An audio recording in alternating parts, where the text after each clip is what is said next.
কি ব্যাপার, চারদিকে এত কিডন্যাপ চলছে আর আপনারা এরকম ভাবে সব দরজা জানালা খুলে রেখেছেন?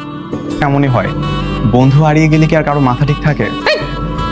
আপনি আমাদের এই বাসা চিনলেন কি করে? আমি একজন জার্নালিস্ট, আমি সব পারি। আর তাছাড়া আমাকে বলুন, মিরাজ কিভাবে হারিয়েছে?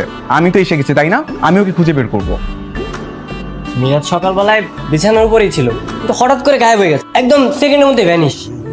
এই যে একটা সিরিয়াস মুহূর্ত মজা করছে। আচ্ছা মিস সাথী, আপনি আমাকে বলুন না, মিরাজ দেখতে কেমন? আমি জানি আপনি আপনার বন্ধুর ব্যাপারে অনেক বেশি সিরিয়াস, প্লিজ। মিরাজের কোনো ছবি তো আমার কাছে নেই। মিরাজ দেখতে কেমন এটাও তো আমি বর্ণনা দিতে পারবো না, কারণ ওর ছবিগুলা ভ্যানিশ হয়ে গেছে। আরে আপনিও আমার সঙ্গে মজা করছেন? কোনো উপায় ওকে খুঁজে বের করতে হবে তো। হ্যাঁ, আমাদের মিরাজকে যে কোনো উপায়ে খুঁজে বের করতে হবেই। যাক, এতক্ষণে একজন পারফেক্ট মানুষ পেলাম যে কিনা আমাকে হেল্প করুন। একটু ইনফরমেশন দিয়ে হেল্প করুন। মিরাজ দেখতে